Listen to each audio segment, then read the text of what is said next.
Marketing Square. Bienvenue sur Marketing Square, le rendez-vous du gros marketing. Le gros, c'est un marketing qui sort des clous, qui se réinvente, qui se renouvelle. C'est aussi un mindset qui repose sur l'envie de se dépasser, de se détacher de ses opinions une bonne fois pour toutes et d'apprendre en continu. Si tu te reconnais dans cette description, que tu sois débutant ou expert, abonne-toi.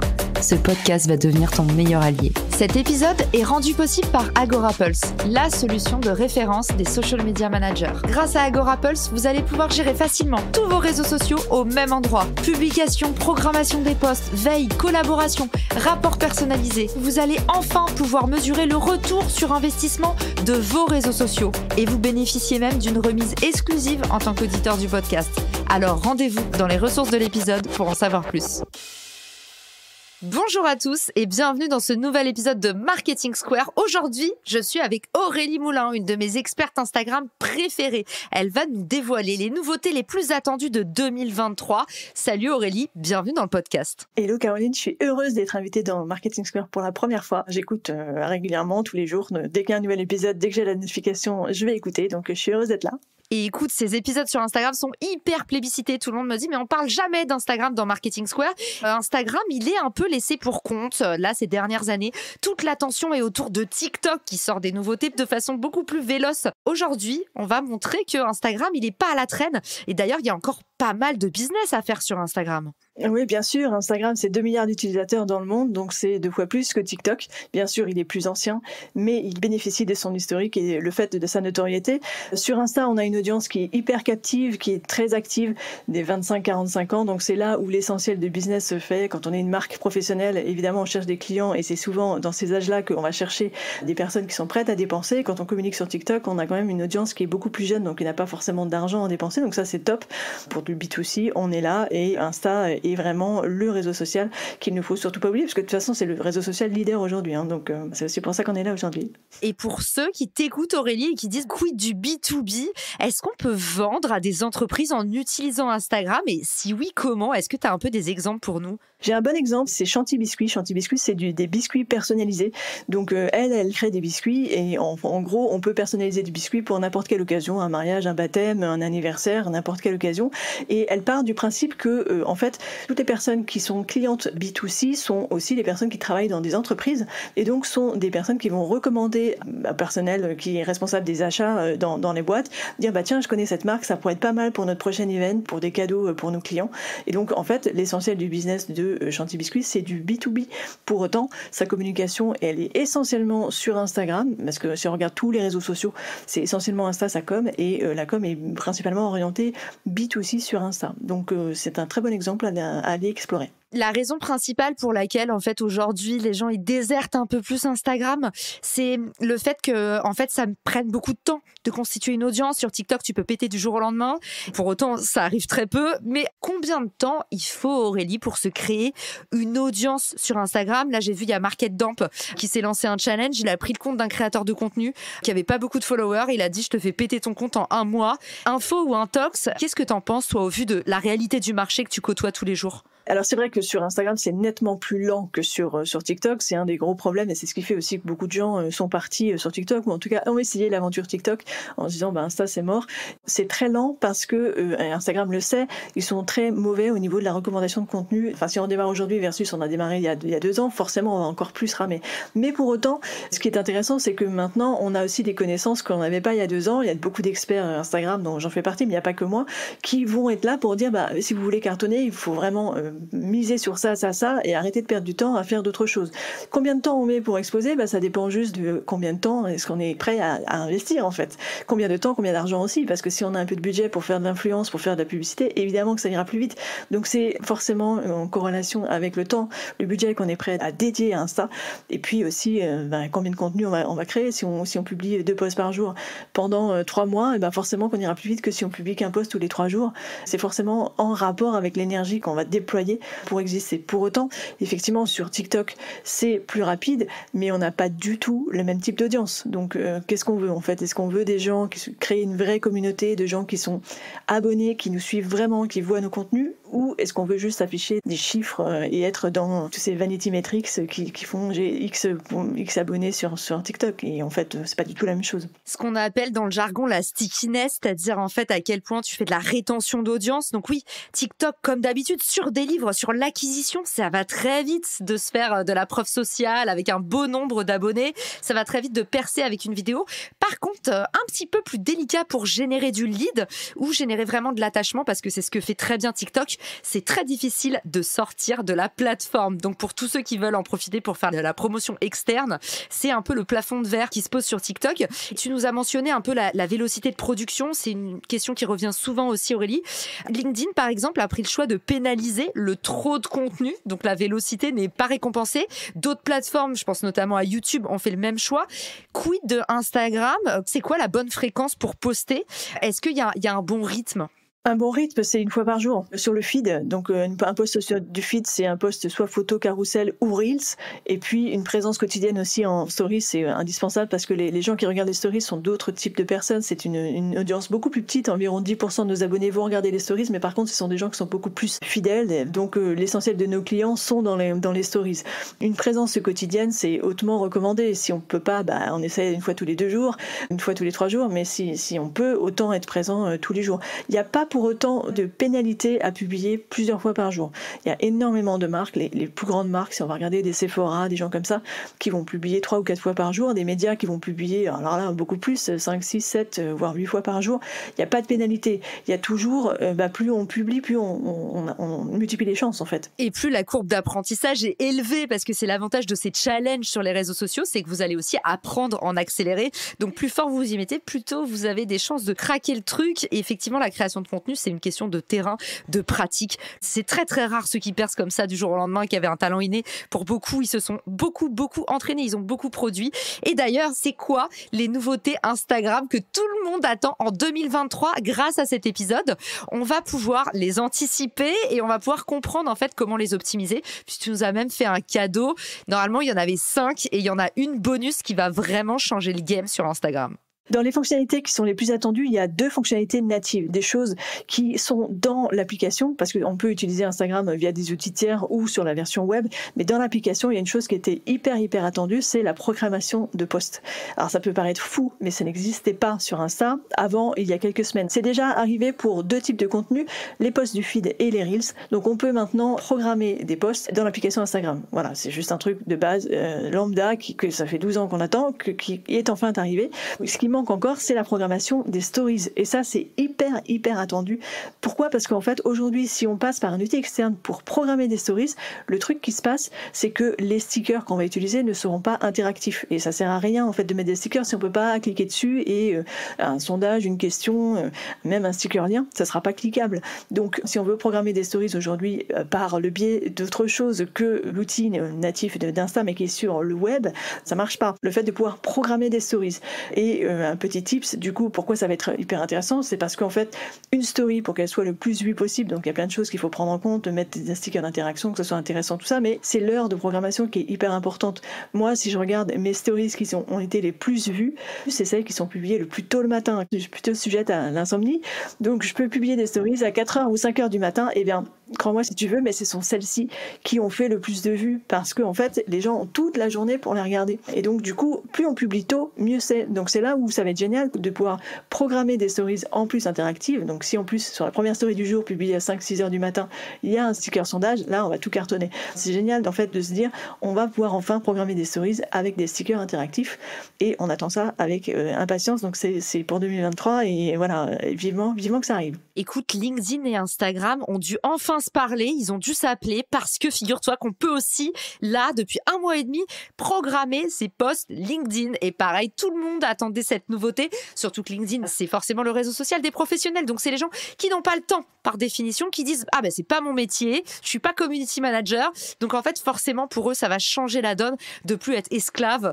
effectivement, de leurs heures de publication, de plus se mettre la pression. Et j'adore ce que tu nous as dit. Bientôt sur Instagram, vous n'aurez plus besoin d'adopter la routine des milliardaires et de vous lever à 5h du matin comme notre Aurélie pour pouvoir faire des stories qui fonctionnent. Et ben très très clair. Donc point numéro 1, tu nous as dit on pourra bientôt programmer ses posts Instagram et ses stories. Deuxième point, c'est repartager un post du fil sur le fil. Alors ça aussi, c'est pas possible aujourd'hui sur Insta.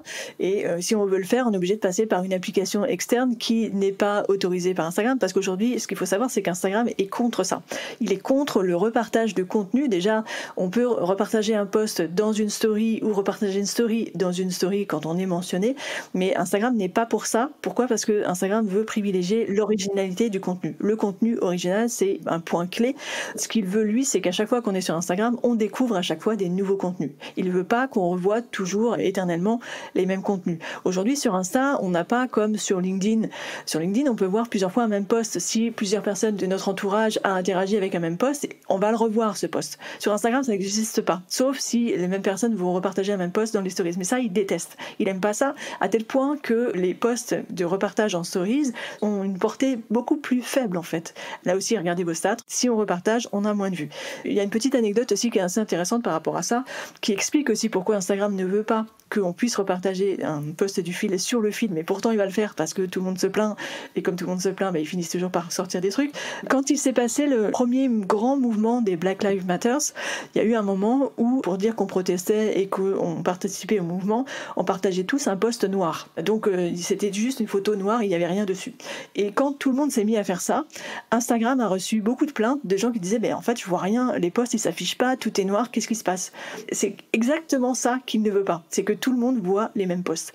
Pour autant, comme Instagram est quand même très critiqué et qu'ils finissent toujours par céder à ce que l'on veut, cette fonctionnalité va arriver. Le fait de pouvoir repartager un post du fil sur le fil. Donc comment est-ce qu'on pourra l'utiliser ? Quand on, par exemple, dans un post où on est mentionné, au lieu de juste le partager en stories, on pourra le repartager sur le post du fil. Pour les comptes de curation aussi, ça peut être pratique. Quand on fait la curation sur un thème particulier, on va pouvoir repartager les posts. Mais pour autant, vraiment, il faut savoir que Instagram n'aime pas ça. Et je suis sûre que ces posts auront moins de visibilité. Parce que c'est pas original et ils ont vraiment aussi clairement déclaré la guerre aux comptes de curation justement l'année dernière à la rentrée 2022 en disant tous les contenus qui sont pas originaux seront moins mis en avant sur les explorers. Après c'est posé la question comment est-ce que vous savez que le post est original ou pas, donc là c'est la grande question puisqu'ils peuvent pas aller voir si ça a déjà été partagé sur TikTok ou sur n'importe quel autre réseau social, mais en tout cas si c'est le même post déjà partagé sur Instagram, on voit rarement les mêmes images et c'est exprès. Donc cette fonctionnalité là va arriver. Ça sera intéressant de l'utiliser, mais vraiment avec parcimonie, parce qu'il ne faut pas s'attendre à avoir d'énormes résultats avec ça. Il y a aussi une énorme opportunité dont on n'a pas parlé, qui est l'opportunité du User-Generated Content. Pour ceux qui nous écoutent, je vous renvoie dans les ressources de l'épisode à un épisode justement dédié que j'ai fait sur le sujet du User-Generated Content avec Emric. Et en fait, l'idée, c'est que vous allez pouvoir poster sur votre fil d'actualité les témoignages de clients contents, que vous soyez dans le B2B ou dans le B2C. Et ça, c'est quand même pas mal du tout, parce que c'est vrai que le problème, c'est qu'en général, les marques le mettent en avant dans les stories. Mais le problème des stories, c'est leur caractère éphémère. Et en fait, parfois, il y a des avis clients qu'on a envie d'épingler comme sur le website tout en haut pour que en fait ça donne vraiment envie d'acheter et c'est toujours nos clients qui en parlent le mieux. Très bonne deuxième nouveauté, même si tu nous as dit apprendre avec des pincettes.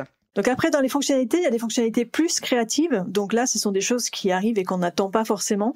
Et notamment, une fonctionnalité qui s'appelle les notes. Moi, j'y vois d'énormes opportunités. Je trouve que ça va être génial. Il y a des gens qui n'aiment pas trop, mais moi, j'aime bien l'idée. L'idée, c'est que quand on sera dans nos DM, donc sur Instagram, on aura tout en haut du feed des vignettes et avec lesquelles vont être affichées une note, un statut. C'est un peu comme un statut de 60 caractères qui va être affiché pendant 24 heures. Et ce qui est intéressant, c'est que ce statut-là va être affiché pendant 24 heures uniquement auprès des gens qui sont abonnés à notre compte et que nous on suit aussi. Donc ça va pas être visible par tout le monde, ça va être visible uniquement entre auto-abonnés entre guillemets. Mais ce qui est hyper intéressant, c'est qu'on va pouvoir du coup par ce biais générer des conversations, susciter des conversations. On va pouvoir dans ce statut de 60 caractères poser une question, dire ce qu'on est en train de faire et donc du coup renouer le contact avec des gens avec qui on n'a pas échangé depuis longtemps parce que notre tête, notre icône de profil va apparaître dans leur DM à côté de toutes les autres personnes qui vont utiliser ces ses statuts. Alors aujourd'hui, c'est en test, c'est pas encore disponible en Europe. Ils attendent beaucoup de ça parce qu'en fait, ils sont très contents. C'est quelque chose de nouveau et qui, pour une fois, n'est pas copié sur quelqu'un. Donc, du coup, ça risque d'être bien utilisé. Et tous les exemples que l'on voit, surtout quand on pose une question, il y a tellement peu de gens qui vont utiliser ça. Les gens vont voir la question et vont venir nous répondre. Donc, c'est génial. Et notamment pour discuter, échanger avec nos clients, faire de la fidélisation. Et ce qui compte vraiment, c'est de susciter cette conversation dans les messages privés. Là où le business se fait sur Instagram, c'est en message privé. Donc, ça va vraiment être une énorme opportunité de ce côté-là. Donc, les notes, 60 caractères, disponibles pendant 24 heures et uniquement visibles auprès des abonnés que nous, on suit aussi. Ça ne voudrait pas dire qu'il faut qu'on s'abonne à tous nos abonnés, hein, non, surtout pas. Mais s'abonner aux comptes intéressants pour nous, on va dire. Notamment les influenceurs, voilà, ça peut être intéressant de les suivre et de pouvoir échanger davantage avec eux. Avec ce prompt, comme ChatGPT, c'est un petit prompt, on pose une question et en fait, ça va susciter des conversations. Donc, ça s'appelle les notes. C'est juste au cas où, parce que les auditeurs du podcast, en général, ils adorent les nouveautés LinkedIn. Cette année, c'est le grand drame des LinkedIniens. On nous a enlevé des nouveautés et tu nous as dit, oui, c'est en phase de test. Est-ce que Instagram, comme LinkedIn, joue un peu aux apprentis sorciers? Est-ce qu'il y a des choses qui étaient annoncées, qui sont sorties en test et qui ont été enlevées aux utilisateurs? Ouais, il y a toujours ça constamment. Effectivement, les choses sont annoncées, sont testées, et en fait, finalement, c'est tellement pas adopté que ça n'est pas déployé massivement. Il y a eu pas mal de stickers d'interaction, justement, des choses que Instagram teste, et le fait, par exemple, de créer des challenges. Alors, je sais pas si tu te souviens du Ice Bucket Challenge. C'était ce challenge où on se versait un seau d'eau froide sur voilà, il y en a eu pas mal suite à celui-là qui avait quand même pas mal buzzé. Et en fait, Instagram s'était dit, tiens, ça peut être génial, en fait, de se défier tous les uns les autres en créant des challenges. Et donc, il avait créé un sticker qui n'a pas du tout fonctionné parce que les gens n'ont pas envie de faire ce genre de choses. Des choses comme ça, effectivement, qui sont testées et qui sont jamais déployées parce que c'est un flop total. Donc il y a un sticker aussi chat, par exemple, qui fait redondance avec le fait d'avoir la petite fenêtre de message en bas dans les stories. Il y a des choses comme ça qui sont abandonnées et qu'on ne voit jamais venir. Notamment, là, il y a quelque chose que je me demande si jamais ça va vraiment être déployé, c'est le fait de pouvoir faire des devis. Alors pour les personnes en B2B qui font des services, c'est génial. Moi, je l'ai testé, personne n'interagit avec, personne ne comprend comment ça fonctionne et finalement j'ai l'impression que ça sera jamais déployé parce que côté utilisateur c'est pas génialement fait. Ça fait 1 an qu'on attend, on se dit est-ce que ça va venir ou pas. Effectivement c'est hyper important et c'est génial en fait aussi ça parce que ça fait de l'excitation en fait, se dire waouh, j'attends, j'espère que ça va arriver. En fait au final non, ça n'arrive pas. Tous les jours, moi à chaque fois que j'ouvre mon Instagram X fois par jour, je fais le tour de dire est-ce que j'ai un truc nouveau, ça c'est super. J'adore. Et du coup, 5e nouveauté, Aurélie? 5e nouveauté, c'est les Candid Stories. Alors là, pour le coup, c'est pas une nouveauté, une invention d'Instagram, puisque c'est la réplique d'Insta à BeReal. Donc BeReal, qui est ce réseau social français, pour les personnes qui connaissent pas, c'est l'idée d'avoir une notification qui nous dit vous avez 2 minutes pour partager une photo de ce que vous êtes en train de faire. Donc vous avez la photo ou la vidéo, vous montrez devant votre caméra ce qu'il y a et vous vous montrez aussi vous en même temps dans une petite vignette. Donc on voit ce que vous êtes en train de faire. Et ce côté-là, ça a été déjà déployé sur TikTok, ça s'appelle TikTok Now. Et donc l'idée de ça, c'est de se dire on va partager des choses sur l'instant, on peut moins préparer, on peut moins simuler quand on a une vie géniale sur Insta.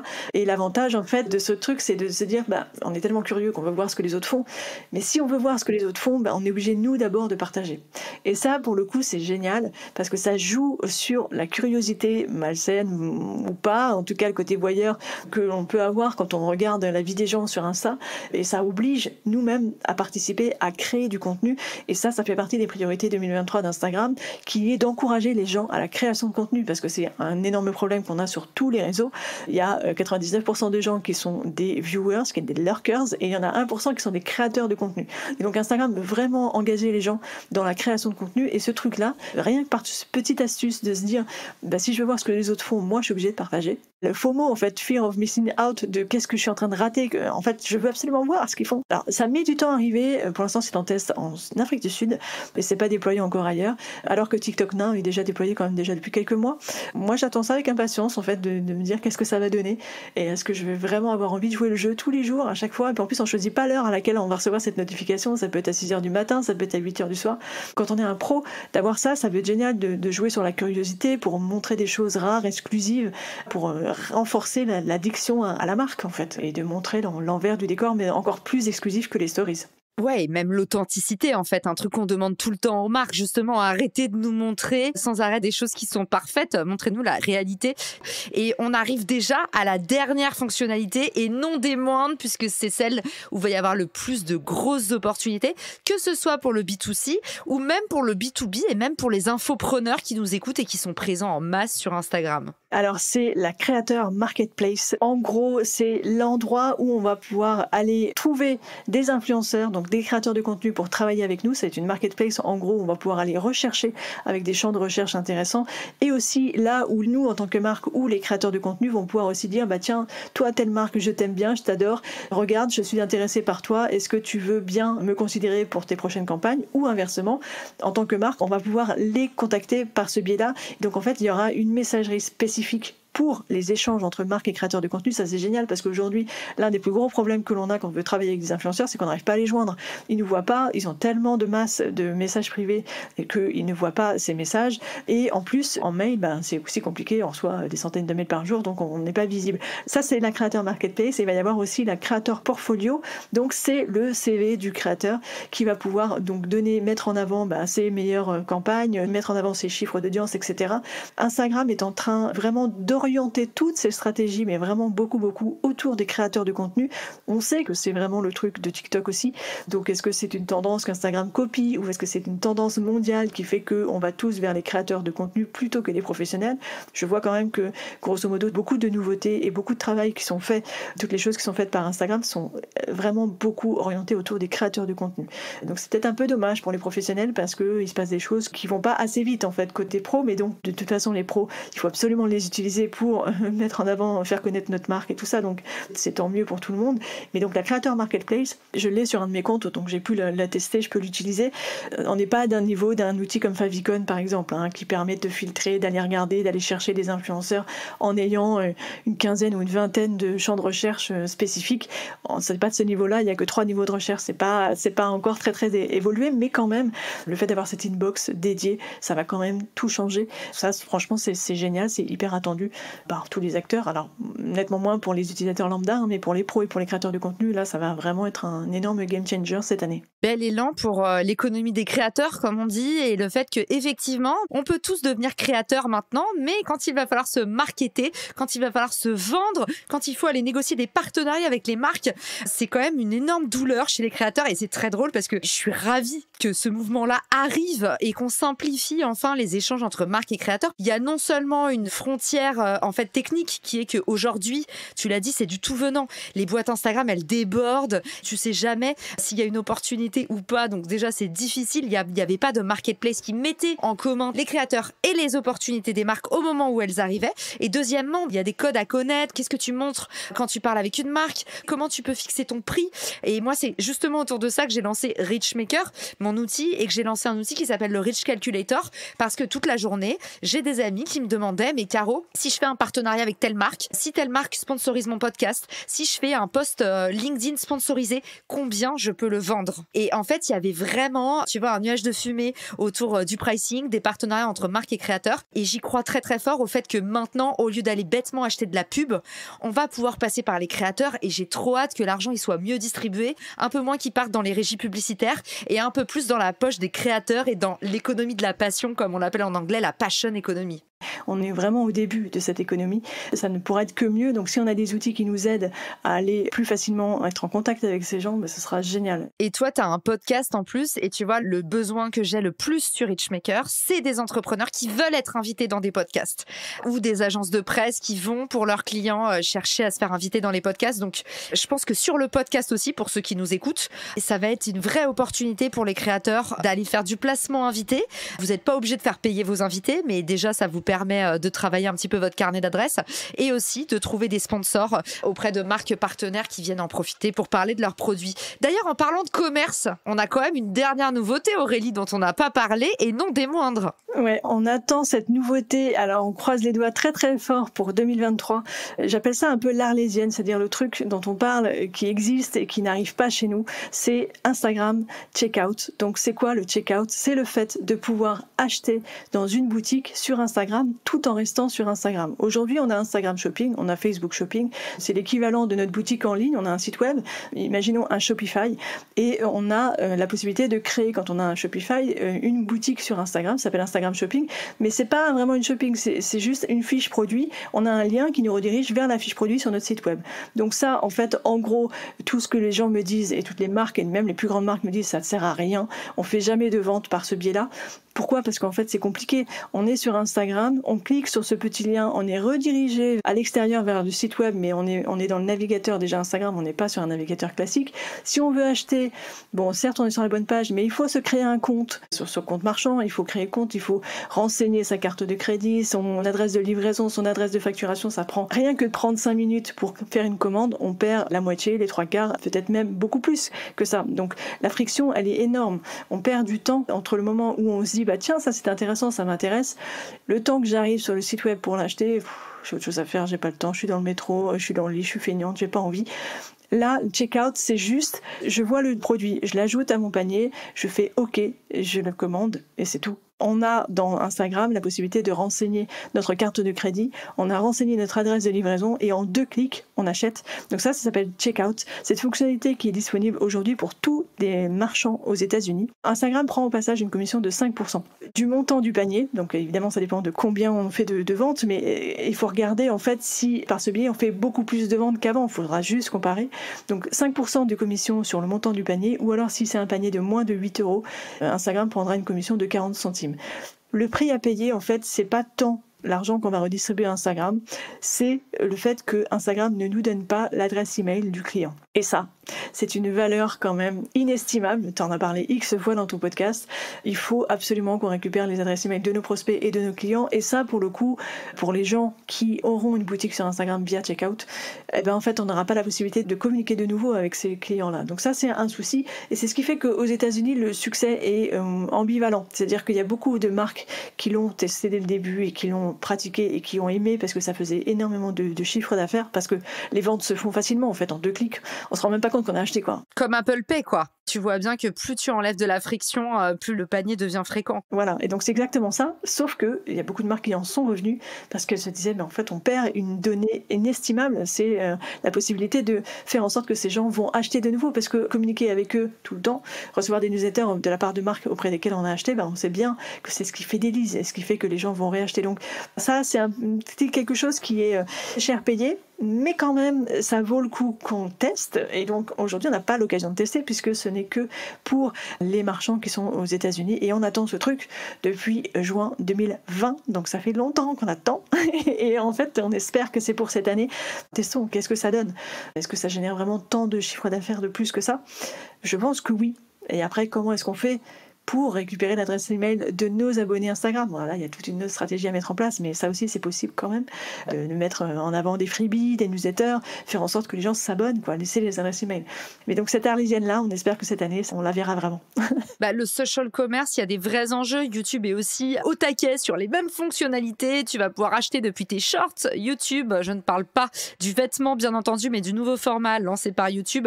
Toutes les marques se sont rendues compte que le social commerce, c'était un Eldorado évident, et les réseaux sociaux commencent enfin à s'adapter. On ne comprend pas comment ça a pris autant de temps. Et surtout, Aurélie, je ne sais pas, tu vas peut-être me dire que tu n'as pas la réponse, mais ça me semble aberrant. Pourquoi est-ce que Instagram ne permet pas de récupérer l'email, en fait? Tous les réseaux sociaux font de la lead gen, surtout sur LinkedIn d'ailleurs. C'est clair, je ne sais pas. Franchement, ils ne se sont jamais exprimés sur la question. C'est très très étonnant. Effectivement, c'est très très étonnant. On ne comprend pas pourquoi.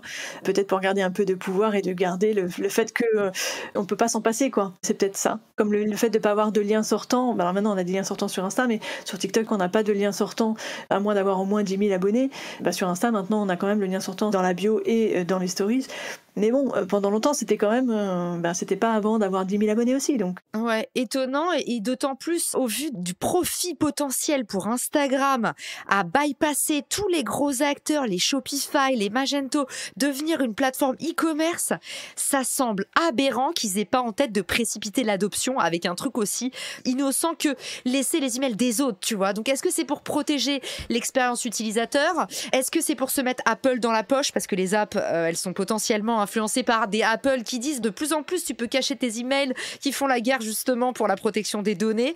Je sais pas. En tout cas, on ouvre le débat et si vous avez la réponse, n'hésitez pas à nous écrire avec Aurélie parce que pour moi, c'est un point d'interrogation aussi. J'ai du mal à m'expliquer. On va dormir dessus, on va dormir sur le sujet et puis Aurélie, merci beaucoup d'être venue nous voir. Pour tous ceux qui sont intéressés par Instagram, vraiment, je les invite à découvrir ta newsletter qui est magnifique et tout le temps nourrie. Si on va en savoir plus toute l'année, c'est possible de garder du lien avec toi justement. Et puis toi, tu récupères les emails, mais t'en fais pas n'importe quoi. Tu nous transformes ça en or et en nouveauté pour ceux qui veulent performer sur Instagram. Du coup, je mettrai ça dans les ressources de l'épisode. Et puis, pour t'écrire, pour t'envoyer de l'amour ou des questions, Aurélie, qu'est-ce qu'on peut faire ? Eh bien, en fait, vous venez me trouver sur Instagram, 3S de Citron. C'est là où je suis présente et active. Et donc, voilà, 3S de Citron sur Instagram. Et la newsletter Insta News tous les lundis matins à 8h dans votre boîte mail. Oh là là, on sent que tu as fait du podcast, toi, Aurélie. Vous verrez, c'est du contenu comme Aurélie, hyper gentil, hyper bienveillant, hyper positif. J'invite tout le monde à te suivre, Aurélie. Merci encore d'être passée chez nous. Et puis, tu reviens quand tu veux. Ici, c'est la maison. Salut à tous. Ciao. Si cet épisode te plaît, tu peux le partager en me taguant ou lui laisser 5 étoiles sur Apple Podcast. Marketing Square.